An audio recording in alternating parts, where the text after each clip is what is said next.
नमस्कार, आप सभी का बहुत स्वागत है साधना न्यूज में और मैं हूं आपके साथ मनीष कुमार।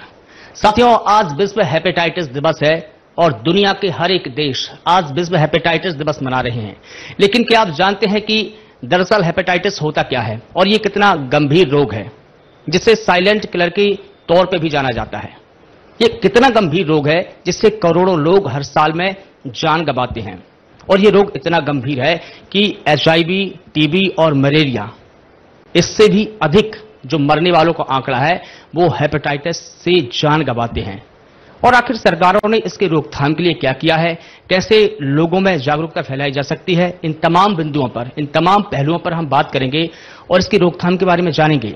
हमारे साथ में गैस्ट्रो केयर हॉस्पिटल के संचालक डॉक्टर संजय कुमार जी है, जिनसे हम तमाम सवाल भी जानेंगे और इसकी रोकथाम के बारे में जानेंगे, ये कितना गंभीर रोग है उसके बारे में जानेंगे। सर, आपका बहुत स्वागत है साधना न्यूज में। नमस्कार, धन्यवाद जी। जैसा कि आज विश्व हेपेटाइटिस दिवस है और दुनिया के हर एक देश विश्व हेपेटाइटिस दिवस मना रहे हैं, लेकिन सर ये कितना गंभीर रोग है और इसे कैसे बचा जा सकता है? सबसे पहले तो इस रोग के बारे में ही बता दीजिए। देखिए, हेपेटाइटिस का मतलब होता है लिवर की सूजन। तो लिवर की सूजन मुख्यतः बहुत से वायरस होते हैं, उनके इन्फेक्शन से होती है। इन वायरस को हम A, B, C, D, E के नाम से जानते हैं और यूं तो ये और भी कई तरह के इन्फेक्शंस में भी हेपेटाइटिस हो सकता है। और एक और चीज होती है जिसको हम कहते हैं अल्कोहलिक हेपेटाइटिस, यानी जो शराब लगातार पीते हैं उनके लिवर पर सूजन आई थी, उसको अल्कोहलिक हेपेटाइटिस कहते हैं। और इसी तरह non alcoholic fatty liver disease होती है, उसमें भी हेपेटाइटिस होता है जिसको हम स्टेटो हेपेटाइटिस कहते हैं, यानी लिवर पर चर्बी जमा हो जाने के कारण जो लिवर की सूजन होती है उसको कहते हैं। तो इस समय विश्व में सबसे बड़ा कारण जो हेपेटाइटिस का है वो है स्टेटो हेपेटाइटिस, यानी फैटी लिवर। और वो ना शराब से हो रहा है ना इन वायरसेस से हो रहा है, वो हो रहा है लैक ऑफ एक्सरसाइज और इम्प्रॉपर फूड हैबिट्स के कारण। तो इस समय दुनिया की सबसे तेज बढ़ती हुई लिवर की बीमारी का नाम है NAFLD या MASLD, metabolic dysfunction associated steatotic liver disease. नाम जरा कठिन सा है, पर इसका मतलब सिर्फ इतना है कि वो लोग जो ज्यादा एक्सरसाइज नहीं करते, बैठे बैठे काम करते हैं, वो लोग जो ओवरवेट हैं, ओबीज हैं, और वो लोग जो डायबिटिक हैं, इन सब में धीरे धीरे, और इवन जो लोग शराब लेते हैं, इन सब में धीरे धीरे लिवर के ऊपर चर्बी जमा हो जाती है। तो शराब के लिए अलग कैटेगरी हो गई जिसको हम अल्कोहलिक लिवर डिजीज कहते हैं। बाकी सब जो मैंने अभी कहा इनको हम non alcoholic fatty liver disease कहते हैं। और इस समय विश्व की सबसे तेज बढ़ती हुई बीमारी है और इसका कारण है हम सबकी दिनचर्या, जो एक बीमार दिनचर्या है। तो जो विश्व हेपेटाइटिस दिवस है ये मुख्यतः फैटी लिवर के लिए नहीं, ये लोगों को जागरूक करने के लिए बनाया है कि जो हेपेटाइटिस वायरस होते हैं वो कैसे लिवर पे असर करते हैं और इनसे कैसे बचा जाए, इनका कैसे इलाज किया जाए। तो 28 जुलाई को इसलिए मनाया जाता है क्योंकि हेपेटाइटिस बी के जो जनक हैं ब्लूमबर्ग, उनका आज जन्मदिन होता है, तो उनकी याद में ये मनाया जाता है। और सारे विश्व में तरह तरह के ऐसे आयोजन किए जाते हैं, जैसे हमारे हॉस्पिटल में भी आज हुआ, जिसमें कि हेपेटाइटिस के बारे में जानकारी दी जाती है। जैसे हम लोग हेपेटाइटिस बी की जांच जो होती है वो निःशुल्क करते हैं और उसका टीकाकरण भी करते हैं। तो जैसा कि कहा जाता है कि जागरूकता ही मेन ट्रीटमेंट का पर्याय होती है। तो जब तक आप बीमारी को समझेंगे नहीं, उसको जानेंगे नहीं, तो उसकी रोकथाम कैसे करेंगे। तो ये दिवस में सभी वर्ल्ड की जितनी लिवर सोसाइटीज हैं, जितनी एजेंसीज हैं, जितने डॉक्टर्स हैं जो लिवर केयर में हैं, वो सब मिलकर जनता को जागरूक करना चाहते हैं कि हेपेटाइटिस एक निश्चित बीमारी है और लेकिन इससे बचने के उपाय हैं और वो हम सबको अपनाना है। बिल्कुल, लेकिन एक आंकड़ा कहता है कि ये जो बीमारी है उसमें करोड़ों लोग जान गंवाते हैं। ये एक साल का डेटा है, लेकिन जब इतनी बड़ी तादाद में लोग जान गंवा रहे हैं तो उनकी जागरूकता के लिए, जैसा आपने भी बताया, कि अभियान चला रहे हैं, लेकिन ये कितना कारगर साबित हुआ है अभी तक? क्या इससे भी अधिक और कुछ कदम उठाए जाने की आवश्यकता है, ये इतना काफी है? देखिए, विश्व के जो सो कॉल्ड विकसित देश हैं वेस्टर्न वर्ल्ड में हेपेटाइटिस बी बहुत कम हो गया है, क्योंकि उन लोगों ने जो इम्यूनाइजेशन प्रोग्राम है, वैक्सीन है, वो बहुत पहले लागू कर लिया था अपने देश में। हमारे देश में भी सन 2000 के आसपास यूनिवर्सल इम्यूनाइजेशन प्रोग्राम में आ गया हेपेटाइटिस बी। तो हेपेटाइटिस बी का वैक्सीन हमारे सभी बच्चों को जो 2000 के बाद पैदा हो रहे हैं वो लगाया जाता है, सरकार की तरफ से निःशुल्क लगाया जाता है। इसके 3 टीके होते हैं, एक पैदा होते ही, एक महीने पे और तीसरा 6 महीने पे। तो अगर किसी बच्चे को ये तीनों टीके लग गए हैं नियम से, तो उसको जीवन भर हेपेटाइटिस बी नहीं होगा। तो ये प्रक्रिया चूंकि हमारे देश में थोड़ी लेट चालू हुई है और शायद उतनी इफेक्टिवली चालू नहीं हुई, इसलिए अभी भी हम हेपेटाइटिस बी के नए पेशेंट देखते हैं। दूसरा एक बहुत इंपॉर्टेंट एक मेजर है इसको रोकथाम का, वो ये है कि जितनी भी गर्भवती महिलाएं हैं उनका हेपेटाइटिस बी जरूर चेक होना चाहिए, और अगर वो पॉजिटिव हैं तो ये चांसेस बहुत हैं कि उनके बच्चे को उनके जरिए हेपेटाइटिस बी हो जाएगा। तो रोकथाम के लिए उनको प्रेगनेंसी में ही हेपेटाइटिस बी की दवा चालू की जाती है, और बच्चे को पैदा होते ही उसके 2 तरह के टीके लगाए जाते हैं। इस बीमारी की, जैसा आपने कहा, करोड़ों लोग इससे ग्रसित हैं। ऐसा नहीं कि करोड़ों लोगों की मृत्यु इससे हो रही है, करोड़ों लोग, हिंदुस्तान का डेटा कहता है कि लगभग हेपेटाइटिस बी से करीब 6-7 करोड़ लोग ग्रसित हैं। ये वर्ल्ड का डेटा जी। तो जो इंडिया में 6-7 करोड़ लोगों को है, तो इन सब को नहीं पता कि इनको है। ये एक एक्स्ट्रापोलेटेड डेटा है, हमें पता है कि करीब करीब 3-4% लोगों को होता है इंडिया में, इसलिए हम कह रहे हैं कि 150 करोड़ के देश में 6-7 करोड़ को होगा। पर इनमें से किसको है हमें नहीं पता है, क्योंकि पता तभी चलेगा जब हम जांच करेंगे। तो क्या हमने वर्ग विभाजित नहीं किया, जैसे कि कैटेगराइज नहीं किया कि किस वर्ग के व्यक्ति में कितना है? अगर हम इसे यूथ वर्ग माने, बुजुर्ग वर्ग माने, महिला वर्ग माने या बच्चों वर्ग माने? देखिए, WHO हर साल इसीलिए एक मुहिम चलाता है इसकी डिटेक्शन की, और हम सब लोग उसमें सहभागिता करते हैं। तो प्रॉब्लम ये है कि ये एक साइलेंट डिजीज है, जैसा आपने शुरू में कहा। तो साइलेंट डिजीज है तो उसके कोई लक्षण ही नहीं होते। लक्षण ही नहीं होते तो पेशेंट क्यों जाएगा डॉक्टर के पास, क्यों चेक करवाएगा? तो इसके लिए मास स्क्रीनिंग जरूरी है हेपेटाइटिस बी और सी के लिए, क्योंकि ये चुप पड़े रहते हैं, शरीर के अंदर घर कर जाते हैं और धीरे धीरे धीरे लिवर को खराब करते हैं।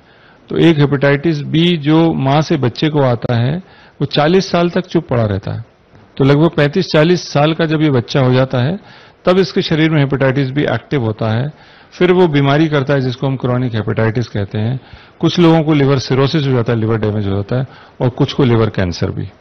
तो इसका जीवन चक्र अगर आप समझें हेपेटाइटिस बी वायरस का, तो यही कारण है कि इसको पकड़ नहीं पाते हैं, क्योंकि 40 साल तो ये साइलेंट रहा है, इसको कोई लक्षण नहीं थे।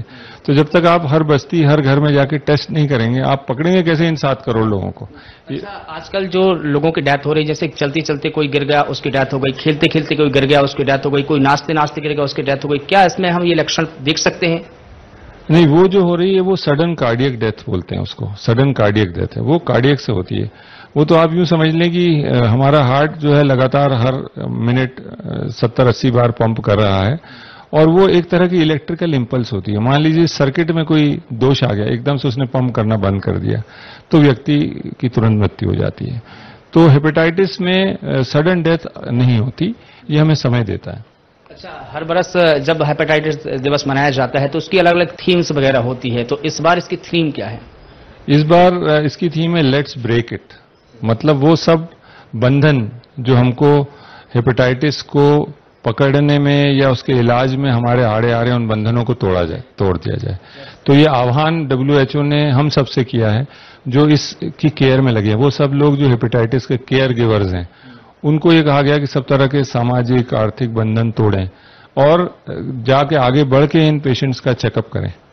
तो हम लोग तो ये काम हमारे हॉस्पिटल में पिछले 14 साल से कर रहे हैं कि हम लोग एक परिवार में, मान लीजिए एक व्यक्ति को हेपेटाइटिस बी पकड़ में आया, बीमारी होने के बाद पेट में पानी भर गया, पीलिया हो गया, पता चला इसको हेपेटाइटिस बी है, तो उसके पूरे परिवार का हेपेटाइटिस बी का टेस्ट हम लोग निःशुल्क करते हैं। ये करते हुए हमको 14-15 साल हो गए हैं। एक और सवाल आपसे जानना चाहूंगा कि क्या हमको दिनचर्या में कोई बदलाव लाना चाहिए? हमारे जो खान पान की जो वस्तुएं हैं, जिन खाद्य पदार्थों को हम ग्रहण कर रहे हैं, कि इसमें कोई चेंजेस होना चाहिए? नहीं, आपने अच्छा सवाल किया, क्योंकि अभी तक जो मैं चर्चा कर रहा हूं ये हेपेटाइटिस बी से संबंधित कर रहा हूं। ये खाद्य पदार्थ से संबंधित नहीं है, ये केवल ब्लड प्रोडक्ट से फैलता है और असुरक्षित यौन संबंधों से फैलता है, जैसे HIV फैलता है। अब यहीं हम दूसरे वायरस की बात कर लेते हैं जो होता है हेपेटाइटिस सी। वो भी हेपेटाइटिस बी की तरह ही फैलता है, यानी यौन संबंधों से या ब्लड प्रोडक्ट से। लेकिन इसके अलावा 2 अन्य वायरस हैं, हेपेटाइटिस ए और ई। यहां ये समझना जरूरी है कि ये वायरस उस तरह नहीं फैलते हैं, ये खाने पीने की चीजों से, गंदे पानी से, गंदे हाथों से फैलते हैं। तो यहां बहुत रोल आ जाता है एक अच्छी डाइट का, एक संतुलित आहार प्लस जो साफ सुथरे तरीके से बनाया गया आहार है, जिसमें कोई इन्फेक्शन नहीं है। तो हेपेटाइटिस ए और ई वो वायरस हैं जो एक्यूट इन्फेक्शन करते हैं। इनमें और हेपेटाइटिस बी सी में फर्क ये है कि इनका जो मियाद है वो लगभग 30 दिन से 45 दिन तक ये व्यक्ति को परेशान करते हैं, उसके बाद खुद ब खुद ठीक हो जाते हैं। 99% केसेस में हेपेटाइटिस ए और ई ठीक हो जाते हैं। जबकि हेपेटाइटिस बी को अगर हम समझें तो लगभग उसमें भी क्लियरेंस अच्छा है, 90% लोगों में क्लियर हो जाता है, लेकिन 10% लोगों में वो शरीर में घर बना लेता है। यानी व्यक्ति के सिम्टम्स ठीक हो गए लेकिन वायरस शरीर में रह जाएगा। और वहीं हेपेटाइटिस सी को अगर समझें तो वो बिल्कुल उल्टा है, 90% लोगों में वो शरीर में घर बनाता है, केवल 10% में क्लियर हो जाता है। तो बी और सी वायरस पे WHO का या सभी सोसाइटीज का या हेपेटाइटिस डी का फोकस इसलिए है क्योंकि ये क्रॉनिक डिजीज है। ये कोई 10-15 दिन, महीना, 2 महीना में ठीक नहीं होने वाले हैं। जिनके घर शरीर में इसने रह गया वो बरसों सालों तक रहेगा, हो सकता है जीवन भर रहे।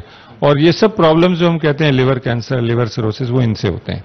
मतलब एक बार घर कर गया तो इसमें संभावना रहती है कि ये जल्दी ठीक ना हो, या इसकी कोई प्रक्रिया और रहती है? देखिए, हेपेटाइटिस सी के लिए बहुत अच्छी दवाएं आ गई हैं। ये एक RNA वायरस होता है और अभी पिछले 6-7 सालों में इसकी जो दवाएं आई हैं अच्छी, उनसे लगभग 90% पेशेंट में ये भी क्लियर हो जाता है। बहुत अच्छी दवाएं हैं। हेपेटाइटिस बी के लिए अनफॉर्चुनेटली दवाएं तो बहुत सी हैं, सन 2000 से हम लोग यूज कर रहे हैं, पर ये सभी दवाएं हेपेटाइटिस बी के वायरस को दबा के रख पाती हैं, इसको किल नहीं कर पाती, क्योंकि इसने एक बड़ी सेफ जगह बना ली है कि ये अंदर चला जाता है। लिवर के जो हेपेटोसाइट होते हैं, एक सेल होता है लिवर का जिसको हेपेटोसाइट कहते हैं, उसमें इंटीग्रेट हो जाता है या उसमें अंदर चला जाता है, वहां ये दवा नहीं जाती। तो हेपेटाइटिस बी को इरेडिकेट करना बहुत मुश्किल है। अगर हम 100 मरीज को लगातार ये ट्रीटमेंट 20, 30, 40 साल भी देंगे तो उनमें बीमारी शायद ना हो, वायरस दबा रहे, लेकिन वायरस शरीर से गायब नहीं होगा। वहीं हेपेटाइटिस सी में अब जो नई दवाएं लगभग 90% में वो क्लियर हो जाता है, ठीक हो जाता है। अच्छा, कोई ऐसी कोई वैक्सीनेशन कॉमन नहीं है जो एक बार लगाए तो A, B, C सभी पर कंट्रोल पाया जा सके? ऐसा कुछ अभी तक नहीं बना? देखिए, वैक्सीन सिर्फ 2 का उपलब्ध है, हेपेटाइटिस ए और बी। तो ए वायरस के लिए तो पहले हमारे देश में वैक्सीन लगता ही नहीं था, क्योंकि ये मानते थे ये एक बड़ी साधारण बीमारी है और बच्चों को हो जाए तो अच्छा। क्यों? क्योंकि फिर भविष्य में नहीं होगी, एक ही बार होती है लाइफ में। तो पर अब इसमें भी कॉन्सेप्ट में थोड़ा चेंज आया पिछले 10 सालों में। वो ये आया है कि हमारा देश पहले से एक साफ देश बना है, हम लोग हाइजीनिक हो गए हैं। तो अब प्रॉब्लम ये है कि बच्चों को ये बीमारी होती नहीं, तो अब जाके होती 20, 25, 30, 40 साल के लोगों को होती है। उस समय बॉडी की इम्यूनिटी और सिस्टम डिफरेंट होते हैं, तब ये थोड़ा विकराल रूप धारण कर लेती है। जब बच्चों को होती थी तो 4 दिन में ठीक हो जाती थी, अब ये 20-40 दिन भी रहती है, लिवर फेलियर भी करती है। तो अब हमारी तरफ से तो सभी, हमने गवर्नमेंट को तरह तरह के लेख लिख के भी आह्वान किया है कि हेपेटाइटिस ए का वैक्सीन भी कंपलसरी किया जाए, क्योंकि अब बात पहले जैसी नहीं रही कि चलो हो जाएगा तो ठीक हो जाएगा, अब तो ये जानलेवा भी हो गया है। तो अब इसमें आप क्या और सुधार के कारण बताते हैं, और कौन से ऐसे कारण हो सकते हैं जिसमें हम और सफलता हासिल कर सकें? ऐसा कोई आप आइडिया देना चाहें तो? हाँ, देखिए, हेपेटाइटिस ए और ई का मैंने बताया, उसके लिए बिल्कुल सिंपल है कि आदमी अगर पूरी तरह साफ सफाई से रहे, यानी कि जैसे कोरोना में सबने सीखा है कि घर में घुसते ही हाथ धोना है साबुन से, अगर आप खाना खाने से बैठ रहे हैं तो पहले हाथ धोएं, अपने मुंह को अच्छे से धोएं और शौच जाने के बाद अपने हाथों को अच्छे से धोएं। अगर आप ये प्रिकॉशन लेते रहते हैं तो बहुत कम चांस है कि आपको हेपेटाइटिस ए होगा, ए या ई। और वहीं दूसरी ओर आप बाहर जहां खाएं तो बहुत सेफ जगह पे खाएं, ऐसा ना हो कि आप अनकुक्ड फूड खा रहे हैं जो पका नहीं है, क्योंकि पकने से वायरस की मौत हो जाती है। तो अगर अनपका खाना खा रहे हैं तो वायरस शरीर में जाने का रिस्क ज्यादा है। तो ऐसे ही कहीं सड़क छाप पे, ठेले पे खाना खाना अवॉइड करें, ये नहीं पता आपको किस सफाई से बना है, और अपने हाथों की सफाई का भी ध्यान रखें। अगर इतना ही आप कर लेते हैं तो हेपेटाइटिस ए और ई से आप बचे रहेंगे। अब हेपेटाइटिस बी और सी का मैं पहले ही बता चुका हूं कि वो ब्लड के जरिए फैलते हैं, तो वो काम ब्लड बैंक्स का है, हॉस्पिटल्स का है, नर्सिंग होम्स का है, डेंटिस्ट का है कि वो अपने अपने यंत्रों को स्टरलाइज करके यूज करें। जो भी यूज करें डिस्पोजेबल्स यूज करें, रीयूज ना करें, ताकि एक पेशेंट से दूसरे पेशेंट को इन्फेक्शन ना जाए। क्योंकि हमने बात की है कि ये साइलेंट इन्फेक्शन है, आप किसी को इंजेक्शन लगा रहे हैं, आपको नहीं पता, शायद ये भी साइलेंट हो, इसको हो, और यही सिरिंज अगर किसी दूसरे लोग को लगा दी गई तो उसको हो जाएगा। तो इसीलिए बहुत जरूरी है कि डिस्पोजेबल आइटम्स यूज किए जाएं और ब्लड प्रोडक्ट्स को हमेशा स्क्रीन करके लगाया जाए। तो अगर ऐसा कर लें, और तीसरा, यौन संबंधों से बचें, अपने घर में ही संबंध हो सिर्फ, और जब भी हो तो असुरक्षित ना हो। थैंक यू डॉक्टर साहब, आपने तमाम बिंदुओं पर चर्चा की। तो हेपेटाइटिस कितना गंभीर है, कितना खतरनाक है, इससे कैसे बचा जा सकता है, सरकारों ने इसके लिए क्या कुछ उपाय की है, तमाम चीजें डॉक्टर संजय कुमार ने आपको बताई है। तो अब समय आ चुका है, लेट्स क्रैक इट। अब यही समय है कि इसको तोड़ें और एक सुरक्षित और संकल्पित जीवन हम जिएं। सरकार का भी यही संकल्प है और हमारा भी यही अभियान होना चाहिए। इसी के साथ मुझे दीजिए इजाजत और आप लगातार बने रहिए और देखते रहिए साधना न्यूज। नमस्कार।